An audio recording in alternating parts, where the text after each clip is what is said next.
Bonjour les amis, j'espère que vous allez bien. Merci d'être à nouveau là pour écouter ce que j'ai à dire sur cette nouvelle lune en Verseau qui aura lieu le 29 janvier à 13h35 heure de Paris. Voilà, merci de vous intéresser à mon point de vue, mon analyse personnelle, parce que bon, je répète, hein, on a tous une façon, enfin du moins ceux qui ont des affinités particulières avec les astres, on a tous une sensibilité un peu différente, donc voilà. Mais en tout cas, on ne peut pas toujours dire les mêmes choses ou peut-être s'attarder sur des choses que d'autres n'auront pas captées et inversement, hein. Donc voilà, il est intéressant quand même d'écouter plusieurs analyses, mais quoi qu'il en soit, je vous remercie de votre fidélité et de m'encourager, hein, sur cette voie. Et puis aussi, ben, bienvenue aux nouveaux, hein. Merci de vous être arrêtés sur cette chaîne et donc j'espère que cette analyse vous apportera quelques éléments de réponse ou d'explication sur les énergies qui nous entourent actuellement sur cette belle planète Terre. Alors, les signes impactés par cette nouvelle lune en Verseau sont tous les signes fixes, premier et deuxième décan. Pourquoi? Ben parce que la nouvelle lune a lieu sur le 9e degré 50, donc on va dire allez, au 10e degré. Donc, comme on peut prendre un orbe de plus ou moins 10 degrés pour la lune et le soleil, voilà, premier et deuxième décan, vous pourriez être un petit peu plus émotionné pendant cette nouvelle lune, si vous êtes bien sûr sensible aux énergies lunaires. Alors, les signes fixes, c'est quoi? C'est donc le Verseau, voilà, avec ses vaguelettes là. En face du Verseau, donc le signe opposé au Verseau, c'est le Lion.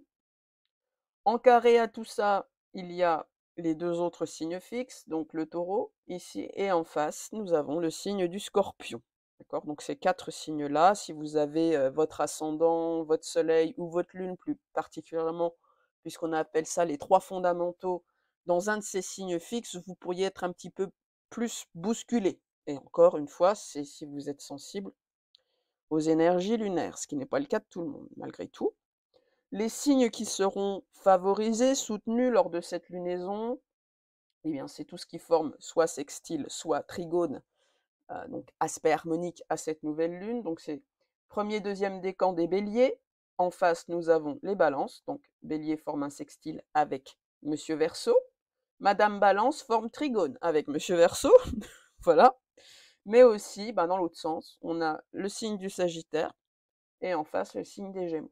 D'accord? Donc pareil, Verseau sextile avec le signe du Sagittaire et trigone avec le signe des Gémeaux. Bon, alors, une nouvelle lune en signe fixe. Alors, qu'est-ce que ça peut apporter selon moi ou faire travailler selon moi? Eh bien, en tout cas, une nouvelle lune en signe fixe, ça peut apporter de la nouveauté. Bah oui, nouvelle lune, hein. Ça peut, c'est une période de vie, on peut apporter, enfin, où la vie peut nous apporter un peu de nouveauté dans nos existences, mais un truc nouveau qui aura un impact sur le long terme. On est sur du signe fixe. Par contre, c'est quelque chose qui demandera peut-être un certain réalisme, de la patience et de la persévérance pour pouvoir véritablement fleurir, se manifester, hein. On n'est pas sur des coups de tête dans un signe fixe. Ou alors, ce que ça peut emmener aussi, ça peut amorcer quelque chose qui demandera à sortir de vieilles habitudes ou d'une certaine étroitesse d'esprit, hein. C'est un peu les défauts des signes fixes, c'est qu'ils sont un brin butés. Alors parfois c'est bien d'être un peu buté, mais à l'excès ça peut devenir problématique. Vous comprendrez aisément pourquoi.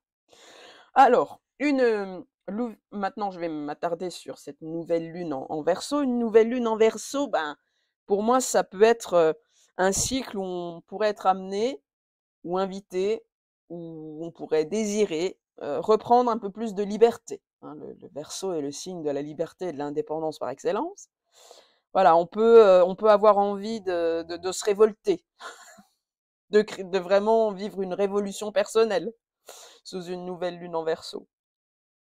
Une nouvelle lune en Verseau, c'est aussi une période idéale pour oser quelque chose de complètement différent de ce qu'on a l'habitude de faire, hein. Quitte à passer pour complètement barge ou complètement fou ou folle, hein, auprès de l'entourage. Voilà, ça pourrait choquer l'entourage. Donc en tout cas, il y a une dose de j'aimerais apporter un truc un peu plus funky à mon existence, en fait. Donc si on n'a pas l'habitude de voir votre côté funky, ça peut choquer. Hein, le choc, le bouleversement, les surprises en tout genre, c'est très Verseau, ça. Alors, faut savoir quand même que la philosophie du Verseau, enfin moi comme, je l'interprète, c'est un peu alors moi, si je me mets à montrer, si j'ose montrer mon étincelle de génie, donc l'étincelle de génie qui est souvent, heu, perçue comme un peu un grain de folie, ne nous le cachons pas. Eh bien, si j'arrive à montrer mon étincelle de génie, mon petit grain de folie, j'inspirerai les autres à faire de même. Et on sortira comme ça du mode mouton de panurge qui ne réfléchissent pas et qui ne s'expriment pas dans leur individualité, dans leur originalité. Voilà, c'est un peu la philosophie du Verseau parce que, bah, au final, le Verseau, c'est le signe, hein, de l'anticonformisme par excellence, avec hein, ceux qui sont très très marqués par le Verseau, c'est fuck les conditionnements sociétaux, fuck la société, fuck les conditionnements familiaux, voilà, on va tout faire péter, bousculer, on va avancer vers un futur, ta. Enfin voilà, c'est des révolutionnaires, hein, les Verseaux quand même. Hein. Voilà. Bon. Ce qu'on pourra faire aussi, c'est on pourra se remettre à rêver un peu. Hein. À rêver dans le sens euh, un rêve enfin, rêver nos ambitions, notre vie de rêve, quoi. C'est pas fantasmer, c'est-à-dire se mettre à croire à un futur meilleur, se remettre à espérer, c'est-à-dire retrouver un peu de motivation pour justement se créer un avenir plus lumineux, en fait. On n'oublie pas que le Verseau, ça équivaut à la carte de l'étoile dans le taureau, dans le tarot. Donc la carte de l'étoile, c'est oui, c'est l'illumination, c'est l'espérance, c'est l'attirance vers un futur, oui, plus, enfin meilleur, plus lumineux, tout ça. Hein, c'est une carte très positive, l'étoile dans le tarot. En tout cas, avec cette nouvelle lune, on pourra recevoir de belles surprises. Hein, c'est une nouvelle lune uranienne, forcément, le signe du Verseau est régi par Uranus. Donc Uranus, c'est les surprises, bonnes ou mauvaises, mais le truc auquel on s'attend pas, quoi. Hein. Donc soyons positifs, voilà, c'est une nouvelle lune qui peut apporter de belles surprises. Alors, sous une nouvelle lune en Verseau, on peut aussi chercher à sociabiliser davantage, d'accord? Après une période peut-être un peu, voilà, on sort du Capricorne, hein.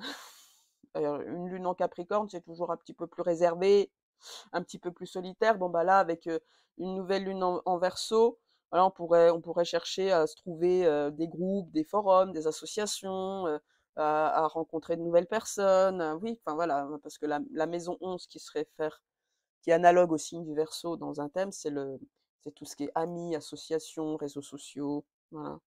Donc on pourrait aussi vouloir rentrer un peu dans l'associatif, ou en tout cas se rapprocher de personnes qui ont les mêmes rêves ou idéaux que nous. Parce qu'il y a un côté un peu, je veux transformer le monde, hein, avec le côté Verseau, voilà. C'est un signe assez idéaliste, humaniste, hein, tout ça.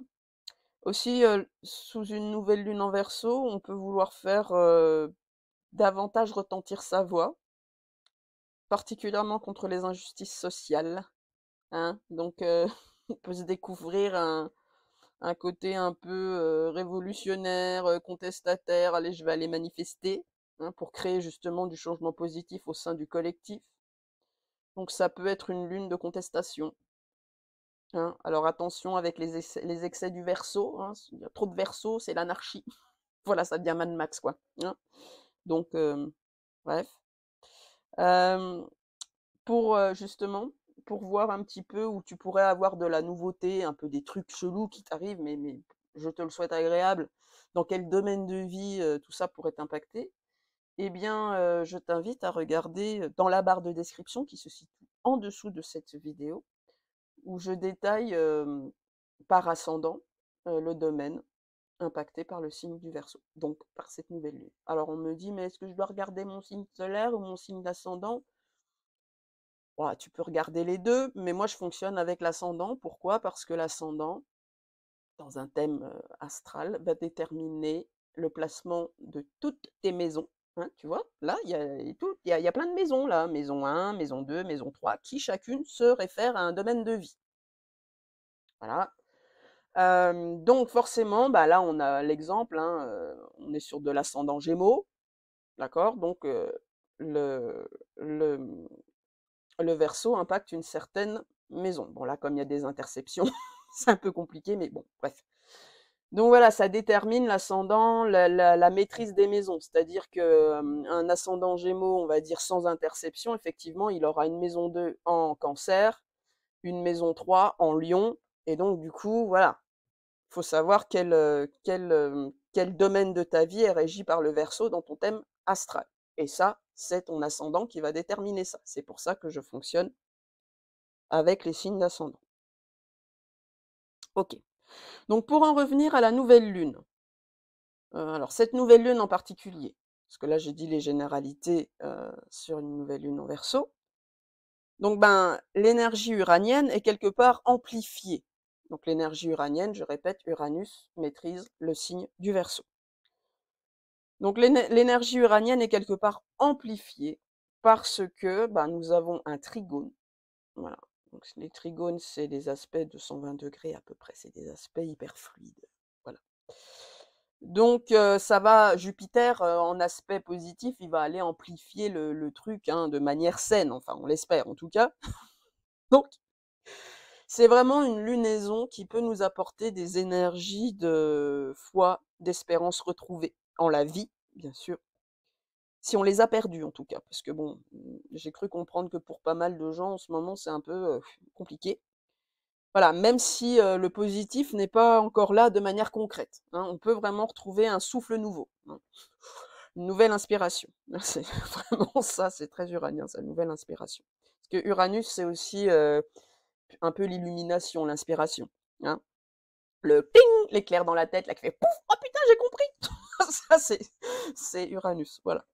Donc Jupiter reste quand même rétrograde, hein, vous avez le petit R ici.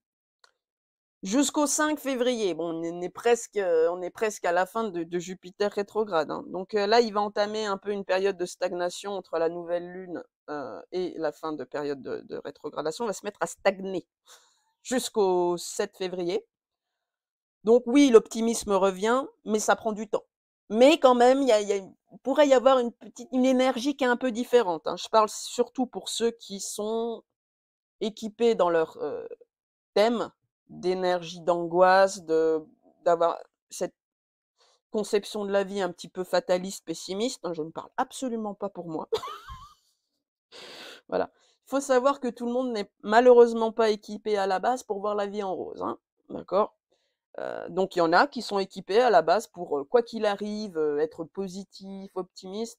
Ça a aussi ses travers, n'est-ce pas? Mais voilà, donc ceux qui ont plutôt un caractère un peu pessimiste, qui ont plutôt tendance à voir le verre à moitié vide, disons que cette lunaison pourrait, vous faire entrevoir la lumière, au bout du tunnel, quoi. Ça pourrait être sympa. Donc en plus, actuellement, le carré Saturne-Jupiter qui nous fait chier depuis cet été, enfin l'été dernier, et qui va nous faire chier jusqu'à l'été prochain. Actuellement, le carré Jupiter-Saturne, hein, Jupiter, c'est l'expansion, la croissance, l'évolution positive, le bonheur, la joie, la richesse, la fortune. Et Saturne en carré à tout ça, ça freine, hein. Puis en plus, Jupiter rétrograde, merci. Bon, c'est déjà, on a du mal à voir la lumière au bout du tunnel, hein, ou d'avoir de la guidance ou de l'espoir. Donc c'est renforcé par normalement un carré à Saturne, mais là on est content, il se détend un peu. Il y a 6 degrés d'orbe entre Saturne et Jupiter en carré. Donc disons que ce carré se dissout un petit peu. Voilà, il nous contraint moins. Il n'est pas dissous totalement, il nous contraint moins. Donc il peut effectivement un peu moins peser sur nos épaules en ce moment. Mais c'est un carré, je le répète, qui restera actif jusqu'à juillet prochain, mi-juillet prochain. D'accord?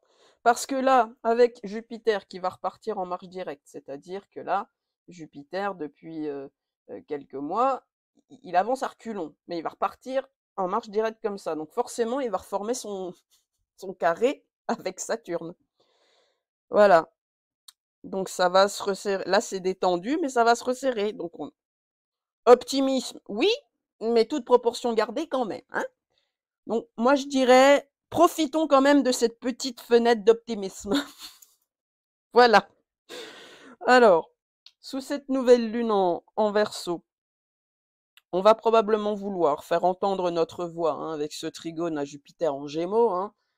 Les Gémeaux, enfin, le Verseau est l'octave supérieure des Gémeaux. C'est-à-dire que Uranus est l'octave supérieure de Mercure. C'est des planètes qui sont extrêmement compatibles. Donc on va avoir envie de parler, dire des vérités, hein, lors de cette nouvelle lune, exprimer certaines choses ou vérités, hein, ou exprimer certaines demandes ou requêtes de façon, on va dire, allez, encore pacifiste, hein, encore un peu dans le calme.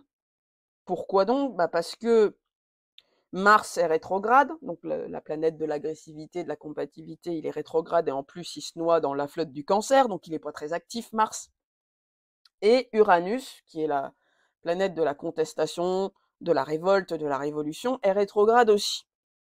Donc pour l'instant, oui, on peut exprimer certaines vérités ou demandes, requêtes pour bouleverser les choses, mais on risque malgré tout de ne pas forcément être respecté, ni entendu, ou voilà, avec Jupiter rétrograde en Gémeaux, ou alors on va remettre ça plus tard. Et du coup, ce qui va se passer, c'est que la bombe, elle risquera quand même un petit peu d'exploser ou de péter à la prochaine à la prochaine pleine lune en Lion, donc dans 15 jours, qui aura lieu le 12 février, où là, on aura une pleine lune carrée à Uranus. Donc on est sur l'axe Verseau-Lion, carré au mètre du Soleil. Donc il risque de y avoir un petit peu de pétage de plomb dans l'air, d'agacement et d'énervement et de boum. Voilà. Bon. Alors, on peut sentir, d'ailleurs, avec toutes ces énergies-là, que quelque chose couve, quelque chose se prépare, hein, que la cocotte minute, quelque part, elle est en train de monter en pression. Alors, ça peut être au niveau effectivement de problématiques politiques, sociales, hein. On est sur du Verseau, on est sur la société, on est sur du collectif, mais individuellement, ça peut être de la colère, de la frustration, hein, la colère qui monte, ou nos colères que l'on exprime malgré tout, mais que l'on ne respecte pas et qu'on n'entend pas. Donc, quand on n'est pas entendu, forcément, il y a un moment donné où on pète un câble. Donc, ça risque d'arriver plutôt dans 15 jours, hein. Donc, on verra à partir du 12 février, hein, à peu près, bien sûr, ce sont des énergies, ce qui pourra se passer. À mon avis, il va y avoir un petit peu de... C'est un petit peu le calme avant la tempête. Bon, voilà. Alors, cette nouvelle lune, qu'est-ce qui lui arrive encore? Ben, vous voyez bien, elle est en conjonction, donc elle est proche de la conjonction Pluton-Mercure. Alors, ben, lors de cette lunaison, nous pourrions découvrir des vérités qui étaient cachées jusqu'ici, ou découvrir des manigances, des complots, de la malhonnêteté, mais un truc choc qui va nous péter à la gueule, hein, par contre, hein. Voilà, c'est possible. Si on en a besoin pour avancer sur notre chemin, c'est le moment que ça va arriver. Voyez? Donc, on pourrait il pourrait peut-être y avoir, par exemple au niveau collectif, une prise de conscience bouleversante, peut-être un scandale sur les réseaux sociaux, hein, enfin le Verseau c'est très réseaux sociaux, ou ouais, enfin, dans les médias, enfin des choses comme ça. En tout cas un scandale, ça peut, qui va révéler un truc bien pourri. Ou alors, ben là il y a eu vous voyez, on est en train de beaucoup de parler là en ce moment des brouteurs, voilà, des manipulations par internet, des deepfakes, de la mauvaise utilisation de l'intelligence artificielle, vous voyez, notamment à travers cette pauvre femme qui s'est faite complètement manipuler par le faux Brad Pitt, là, enfin, qui a perdu 800 000 euros. Vous voyez, donc on pourrait encore avoir des choses un peu comme ça qui peuvent se passer, d'accord? Donc, en tout cas, à l'échelle individuelle, on pourrait avoir voilà, vraiment découvrir qu'on s'est complètement fait manipuler, enfin des trucs chocs, quoi. Des trucs qui étaient de la boue qui remonte, mais des vérités un peu douloureuses, choquantes, hein, mais qui se cachaient jusqu'ici, en fait. Faut pas oublier que Pluton, l'association de Pluton et d'Uranus, hein, puisque Pluton est chez Uranus, c'est tout ce qui est nucléaire, bombe atomique, tout ça, hein. Donc bon, voilà, quand il y a Mercure qui allume la mèche, bon, on pourra un petit peu avoir quand même des vérités un peu bouleversifiantes, quoi, comme disent mes maîtres à penser les inconnus. Donc, oui, c'est ça, c'était les inconnus, oui, c'est ça, je crois. Bref. Donc, on risque quand même d'entretenir avec tout ça un sentiment, vous voyez, de ras-le-bol, bah non, il faut plus que je me laisse faire, il faut que je me révolte, faut que je fasse autrement, voilà. Mais malgré tout, c'est pour que ça monte en pression jusqu'au 12. Là, cette lunaison, elle est quand même relativement calme. On verrait la carte de la pleine lune du 12 février, il y a un peu plus de rouge quand même, hein. Mais voilà, faudra se méfier de l'eau qui dort, il va se passer quelque chose. Comme je vous dis, c'est un peu le calme avant la tempête. Alors, en tout cas, on peut voir à travers les différentes lunaisons depuis quelque temps que la révolution collective et individuelle est en marche. Pour que le collectif se révolutionne un petit peu, il faut que les individus changent, hein. Donc voilà. Alors, pourquoi je dis ça? Parce que déjà, il y a les nœuds lunaires qui viennent de changer de signe, hein, à partir du 11 janvier jusqu'au 27 juillet 2027, 26, oui 2026, pardon. Voilà, sur axe Vierge, ici, le sud, le nord en Poisson. Donc si vous n'avez pas déjà vu ma vidéo sur l'axe des nœuds lunaires Vierge-Poisson, ben, je vous invite à aller la regarder. Voilà, si ça vous intéresse, bien sûr. Donc bref, on est quand même sur du nouveau cycle, hein. Il y a un cycle de 18 mois qui vient de se terminer pour qu'il y en ait un autre qui est en train d'être entamé. Donc déjà. Ensuite, ce nœud nord, là, il débarque immédiatement presque en conjonction avec Neptune et Vénus. Donc l'idée, c'est qu'on entame un cycle de vie où on devrait plutôt, où l'univers nous demande d'avancer vers un monde un peu plus bisounours, un peu plus dans la compassion, dans la bienveillance entre les peuples de la Terre, de réconciliation, d'amour inconditionnel, voilà, on va tous se rouler dans les pâquerettes, hein. C'est un peu ça. Faudrait, là, la Terre flambe, il y a des conflits partout, faudrait quand même arriver vers la paix. Voilà. Donc, on a des énergies quand même qui subtilement nous font entrer dans un cycle comme ça. Pluton qui est entré en Verseau en novembre, il est entré dans le signe, voilà, au bout de 15 ans, il va y rester pour 20 ans. Ouais, c'est quand même le début d'une nouvelle ère, hein, de profonds changements à l'échelle collective. On est sur du signe collectif avec le Verseau. Tout ça en entrant en contact harmonique avec les nœuds lunaires, qui représentent l'axe karmique, le destin et le passé qu'on doit clore, pour ne garder que le meilleur encore une fois. Donc vous voyez que Pluton, là, il est encore en aspect harmonique, là, au nœud lunaire. Et ça, depuis un certain temps. Depuis octobre-novembre, il est quand même bien en aspect avec les nœuds lunaires. Donc depuis cet automne, quelque part, pour beaucoup, ou de manière totalement inconsciente, mais c'est pas parce que c'est inconscient que ça se fait pas, il y a de l'ancien qui est en train d'être arraché. On est en train de faire mourir ce qui doit l'être. Pluton fait mourir. Pour assainir, pour purifier le terreau, pour transformer, afin que la renaissance soit possible.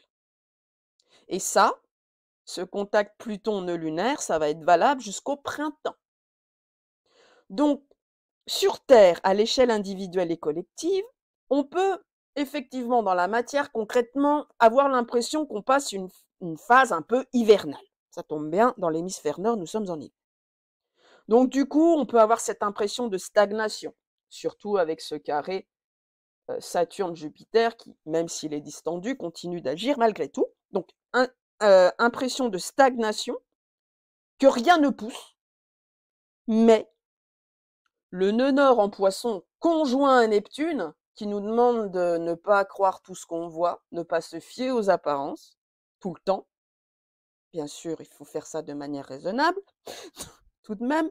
Mais il y a un côté, tu dois pas te fier aux apparences, tu dois aussi avoir confiance qu'il se passe des choses au niveau subtil, caché. En fait, au niveau collectif et individuel, en ce moment, la Terre, elle est en train, depuis novembre, d'être vraiment retournée dans le terreau, là. Elle est en train d'être retournée, assainie, et des nouvelles graines plantées, qui germent malgré tout doucement. Et les résultats commenceront peut-être d'être visibles au printemps. Mais en tout cas, en surface, il ne se passe pas grand-chose. Mais alors par contre, en dessous, ça bouge beaucoup. Voilà. Donc essayons malgré tout de rester calmes et sereins face à ce que la vie nous réserve, hein, parce que là, on peut être vraiment dans des énergies de, quand on voit qu'il n'y a rien qui pousse ou qu'on stagne, ça peut créer des angoisses par rapport au futur, forcément. Voilà, faut garder la foi en la vie, là. On nous demande d'être un petit peu plus bisounours, spirituel, machin, avec cette conjonction Neptune-Vénus. Disons qu'on est invité à laisser le brouhaha et le stress de la vie extérieure avec voilà tout ce qu'il peut se dire à la radio, les médias, le blablabla constant, le tête on te demande de réfléchir, de te positionner, clac, clac, clac, clac, clac, tout, la vie stressante, quoi. On laisse ça à l'extérieur, effectivement. Et on se met en mode un peu hibernation, absence d'action. Hein, on accepte de devoir prendre un peu de recul, phase de repos, de retrait. On est invité avec une conjonction Neptune-Vénus et c'est conjoint nœud nord, donc ça pourrait vraiment nous apporter beaucoup de bénéfices sur nos avancées respectives. On nous invite à faire des choses qui apaisent le corps, donc cool, hein, et l'esprit aussi, et qui nourrissent l'âme. Voilà, donc une conjonction Neptune-Vénus, ça peut être développer une créativité artistique, reprendre une activité artistique, créative, hein, pour arrêter d'être dans le stress, quoi. On peut aussi se diriger, bien évidemment, par tout ce qui est activité, oui, de retour à soi ou de zen attitude, hein. Donc tout ce qui est méditation, yoga, tai chi, comment ça s'appelle? Qigong, voilà, un truc asiatique mais soft, quoi. Voilà. Tout ce qui est écriture, lecture, hein. On s'autorise à se reconnecter à notre côté rêveur. Voilà, alors rêveur, poète, lyrisme, tout ça. Hein, voilà, pour une fois, pour un temps, hein, une fois de temps en temps, ça fait pas mal, mais ou au moins d'inclure ça dans notre routine quotidienne. On est vraiment sur l'axe poisson vierge. Là. On met dans notre emploi du temps quotidien, là, la routine, là c'est le côté vierge, ça. La routine, le côté truc qui structure, machin, on apporte une activité un peu plus créative, un peu plus spirituelle, un peu plus, oui, artistique, quoi. Hein, voilà, on renoue avec sa créativité. Donc ça reste quand même une période où pour l'instant, l'action n'est pas encouragée, ou alors freinée. Hein. On n'oublie pas que Mars, là, il est en cancer encore, puis il est rétrograde, le pauvre. Puis en plus, il se tape un carré à Chiron, là, mon Dieu. Ah bon, il est pas en forme. Donc, si on cherche à forcer, à faire, on va se faire mal. Hein, voilà, il va y avoir accident. Un Chiron, c'est la blessure. Et Chiron est en bélier, le signe de Mars. Donc bon, c'est vraiment une période pour apaiser le feu intérieur, hein, qui, quand on est en excès de feu en médecine chinoise, voilà, l'excès de feu, on perd de l'énergie en fait. On s'épuise, on se bouffe tout seul. On entretient des comportements autodestructeurs. C'est comme s'il y avait, en fait, c'est une espèce de boule de colère à l'intérieur non exprimée, mais qu'on retourne contre soi en cherchant à agir à tout prix. Et puis pour peu que les actions poussent pas en ce moment ou mènent à rien, ça entraîne énormément de frustration. Bref, on va péter un câble. Donc un excès de feu, ça entraîne quoi? De l'agitation, de l'anxiété, ça peut aussi entraîner des problèmes cardiaques, des problèmes de sommeil, une difficulté à exprimer de la joie. Alors soit on parle trop, soit on rigole tout le temps nerveusement. On peut manquer aussi de discernement, avoir un esprit flou, une activité mentale excessive. On peut avoir des crises de larmes intempestives. On peut entretenir beaucoup de rancœur et de colère, être en colère tout le temps, voilà. Être dispersé mentalement avec, ouais, franchement un manque de concentration, donc une difficulté à faire des choses qui nous demandent beaucoup d'intellect en fait, ou de rigueur intellectuelle.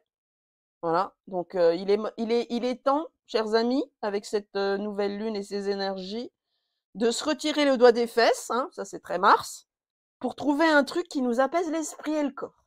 Voilà. Parce que le corps physique, là, sous des énergies comme ça, il va exprimer, pour beaucoup en tout cas, des choses par des douleurs, des mots, MAUX. Donc il serait bon de l'écouter et de chercher à comprendre, voilà, ce qui se traduit sous ces douleurs, ces mots, ces empêchements ou ces gênes, d'accord? Donc c'est là qu'on n'hésite pas à chercher la symbolique des mots et des mots MAUX et des douleurs. Donc on est dans le côté nord en poisson. On cherche un sens un peu plus holistique, dirons-nous. Donc attention avec cette conjonction Neptune-Vénus, parce que là je vous ai plutôt parlé des côtés positifs de cette conjonction Neptune-Vénus. On fait gaffe à l'amour idéalisé, au fantasme amoureux, à l'excès de romantisme. Voilà. Vénus étant toujours impactée ici par Lilith en Balance, on pourrait être un petit peu... on pourrait vouloir grimper sur le tapis d'Aladin et penser vivre le rêve bleu, mais avec un petit diablotin qui s'habillerait en Prada. Hein. Voilà. Bon, moi je dis, il faut faire gaffe, d'accord? Et sous des cieux, avec un Neptune-Vénus dans le ciel, moi je dis, c'est l'égrégore FJ, hein, poussé à son extrême, le New Age, bisounours, tout ça, va beaucoup recruter en ce moment. Hein, parce qu'apparemment, ce que j'ai cru comprendre, il commence à perdre des adeptes. Donc voilà, ils vont vous recharger un petit peu la charrette. Donc avec cette lunaison, on entre tout de même, avec cette belle conjonction, dans une période où il y a des réconciliations amoureuses qui seront possibles. Même si pour l'instant, on va se demander comment ça serait possible parce que la situation est désespérée. Mais si ça fait partie du contrat karmique, hein, donc là je parle des liens d'âme d'éveil, les liens d'âme karmiques, les relations karmiques, mais qui ne sont pas forcément à clôturer, hein, elles sont souvent à guérir. C'est, disons que c'est une grande possibilité. Hein, si dans le contrat il y a marqué que ça doit s'arranger, disons que là les énergies sont très favorables pendant quelques semaines, voire mois. On m'avait dit, enfin j'ai une thérapeute énergétique il y a 2 ans, je crois, qui m'avait dit qu'elle avait reçu en canalisation, alors après à prendre avec du recul, qu'en 2025, il y a beaucoup de liens d'âme qu'on aurait chié, mais chié grave quoi, qui seraient plutôt récompensés. Voilà, donc bon, disons qu'on ouvre un espace-temps où il y a des réconciliations, des rapprochements qui sont possibles, mais vous voyez, c'est quand même déjà le cas depuis quelques mois par période, hein. Mais bon, là, ça se confirme. Alors, en synastrie, ce qui peut encourager un lien, un contrat d'âme où on est censé se retrouver, rabibocher la relation, c'est des synastries, entre autres choses, hein, la liste est non exhaustive, où il va y avoir des contacts Pluton-Vénus, d'accord? Ou des contacts Vénus-Neptune. Après, ça dépend quel contact, puis ça dépend ce qu'il y a à côté aussi. Mais voilà, Pluton-Vénus, en aspect harmonique notamment, ça peut être pas mal dans un contrat d'âme. Bref. Alors, pourquoi je vous parle d'une période qui pourrait amener des réconciliations? Parce que déjà, la nouvelle lune en Verseau, c'est un nouveau cycle qui peut amener des belles surprises. Voilà, déjà. Ensuite, les nœuds lunaires, paf, ils croisent direct Neptune et Vénus. Donc on a un nœud nord qui va amener, un transit du nœud nord qui va amener des expériences qui permettront d'avancer positivement, dans plus d'amour et de bienveillance. Il faudra quand même faire gaffe à pas trop foncer tête baissée. On garde un peu de vierge quand même, hein, comme je l'ai expliqué dans la vidéo des nœuds. Ensuite, on a Vénus qui va être en contact harmonique régulier avec Uranus pendant quelques mois quand même. Enfin, par période. Mais d'ici à la fin avril, Vénus va croiser en sextile, donc aspect harmonique, mais ça demande du travail le sextile. Une opportunité sera présentée pour déclencher quelque chose de nouveau et de positif au sein de relations amoureuses. Voilà. Donc ça pourrait être des réconciliations surprises, cool. Mais bon, pour l'instant, Uranus, il est encore rétrograde. Ah merde. Bon, mais c'est pas grave, c'est dans les bacs. Parce qu'au final, le 30 janvier, pardon, il repart en marche directe. Donc, hein, c'est bon, quoi. Hein, on peut considérer qu'Uranus, déjà, il a fini sa rétrogradation. Ça, c'est la fille qui veut se persuader du truc. Enfin, bref. Ensuite, nous avons Vénus qui entrera en bélier. Vous voyez que là, il est à la fin des poissons. Donc, il va bientôt entrer en bélier. Le 4 février, précisément. En même temps, d'ailleurs, que Jupiter va reprendre sa marche directe. Ah, bah ça, c'est bien. Voilà. Hein, ça amène du positif. Donc, on pourrait avoir du courage, un nouvel élan en amour. Un truc qui va nous demander un petit peu oui, de courage, ouais. Ou aussi un petit peu peut-être de s'affirmer davantage face à l'autre, mais bon, on est en train de rééquilibrer le truc. Mais après, il y a Vénus qui va se mettre à rétrograder à partir du 2 mars, pour revenir en poisson à partir du 26 mars. Donc en fait, il va reformer encore 2 fois le sextile à Uranus. Donc il faut savoir que Vénus rétrograde, c'est plutôt une période où on peut avoir le retour d'ex. Vous voyez, il y a quand même des couches de phases énergétiques comme ça qui favorisent un retour de l'être aimé. Voilà. Donc le 8 avril, il y a Vénus rétrograde qui entrera en sextile à Uranus et en marche directe à nouveau le 20 avril. Vous voyez, en plus de ça, nous aurons Junon ici, l'astéroïde du couple, des liens d'âme puissants, les liens d'âme karmiques, les liens d'engagement, qui traversent le signe du Scorpion, donc il y a du nettoyage en ce moment.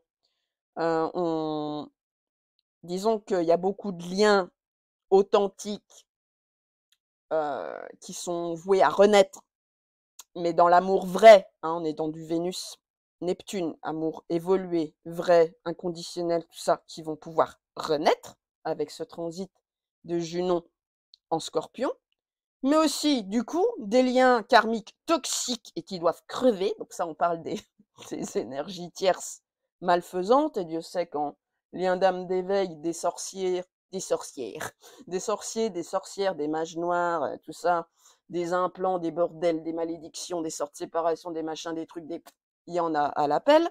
Donc ça pourrait être épuré, véritablement, totalement, d'ici la fin de l'année. Voilà. Pourquoi je vous dis ça? Bah parce que après une rétrogradation de Vénus, bah on a une rétrogradation de Junon. Junon, du coup, qui va être opposé à Uranus, mais vraiment, parce que là, l'opposition est peut-être un petit peu large. Donc Uranus en face, bah, ça va faire boum, libération, explosion, reprise de liberté. Pour ceux qui ont du mal à quitter, ou que les liens d'âme se sont transformés, enfin les liens avec les tiers se sont transformés en chaînes et en fils de barbelé, donc il faut de l'énergie pour pouvoir se libérer. Donc vous voyez, Junon, il va croiser 3 fois Uranus en opposition entre le 17 janvier et le 6 octobre. Donc il y a un premier passage le 17 janvier, donc ça s'est passé. Un deuxième passage en rétrograde le 4 mai. Et un dernier passage en marche directe le 6 octobre. Vous voyez, il peut quand même y avoir des belles avancées au niveau des liens karmiques. Voilà, cette année 2025. Et ça peut commencer maintenant. Donc du coup, on peut vraiment avoir de belles surprises pour les travailleurs de lumière notamment, qui en chient depuis des années. Hein, voilà, comme je vous dis. Bon, alors pour les célibataires, ben, de belles surprises au niveau sentimental éventuel, hein, mais attendez-vous à ne pas vivre une relation comme celle que vous avez déjà vécue, par contre. Hein. Il y aura une dimension supérieure avec un Vénus-Neptune, avec de l'Uranus dans l'air. On est sur de l'éveil spirituel, on est sur un refondement de l'expérimentation de l'amour dans la matière. Voilà, on est quand même sur du bouleversement. Faudra juste faire gaffe à pas tomber dans le chaudron FJ. Hein? Voilà. Pour les relations, on va dire, plus conventionnelles, c'est une année où on essaiera peut-être de faire des choses différentes ou d'amener un petit peu de peps dans le couple, un renouveau, amener un peu plus de funkiness à l'existence. Sinon, c'est une année où on pourra aller voir ailleurs. On pourra surprendre aussi à être infidèle. Uranus nous fait faire des choses qu'on n'a pas l'habitude de faire. D'accord? En tout cas, on va chercher à mettre un terme à la routine, hein, avec des énergies pareilles. Et ben, s'il y a certaines choses qui fonctionneront plus, donc on voudra peut-être voilà, accéder à un certain renouvellement de certaines choses. Mais voilà, faut que les deux soient prêts à faire des efforts, parce que Vénus sextile Uranus, encore une fois, ça demande des efforts, hein, des deux côtés. Hein, c'est pas inné, ça se développe. Donc ouais, enfin bref. Voilà. En fait, ah oui, ce que j'ai oublié de dire, c'est bon, Saturne. Saturne, il reste quand même toujours en Poisson, hein. Voilà, il va faire une incursion comme Neptune pendant cet été en Bélier avant de revenir en Poisson et le quitter définitivement en 2026. Mais bon, là pour l'instant, il est toujours en Poisson, donc malgré tout ce qui peut se passer, les belles surprises, le côté je trouvais ma princesse ou mon prince charmant, c'est magnifique. On garde les pieds sur terre un minimum. Oui, il y a du Neptune, mais Saturne nous dit attention, n'oublie pas ton pôle vierge. Hein, dessus dans vierge, faut quand même garder un petit peu de cerveau gauche. Pas à l'excès non plus, mais un petit peu, juste ce qu'il faut. Voilà, on reste un peu réfléchi. On ne se laisse pas déborder par des fantasmes, parce que vraiment Neptune, il peut nous emmener dans des fantasmes. Donc on n'agit pas sur des coups de tête. Oui, on est optimiste, oui, on développe la foi en la vie, mais on tombe pas non plus dans un optimisme aveugle ni un positivisme aveugle, parce que ça, c'est le problème de beaucoup de gens aussi. Bref, donc voilà. Quelle que soit la chose à acter ou à décider, voilà, on fonce pas tête baissée, quoi. Voilà les amis. Bon bah c'était une étude un peu longue. J'espère détaillée. Je vois pas trop ce que je peux rajouter d'autre sur cette lunaison. J'espère que vous y avez trouvé des choses intéressantes. Bon ben voilà, il me reste plus qu'à vous souhaiter une belle lunaison. Prenez bien soin de vous et puis ben voilà, si vous voulez une étude de thème, de synastrie, un tirage carte, n'hésitez pas à aller visiter mon site www.unamephoenix.com, sachant qu'on peut prendre rendez-vous directement en ligne maintenant. Voilà, via Oralib. Vous allez directement sur mon site, paf, vous tombez sur un truc qui vous permet de prendre rendez-vous directement. Voilà. Bon allez, l'espace pub est terminé. N'oubliez pas d'aller voir dans la barre de description pour le domaine impacté par cette nouvelle lune selon votre ascendant. Voilà. Allez, je vous embrasse et à très vite. Bisous.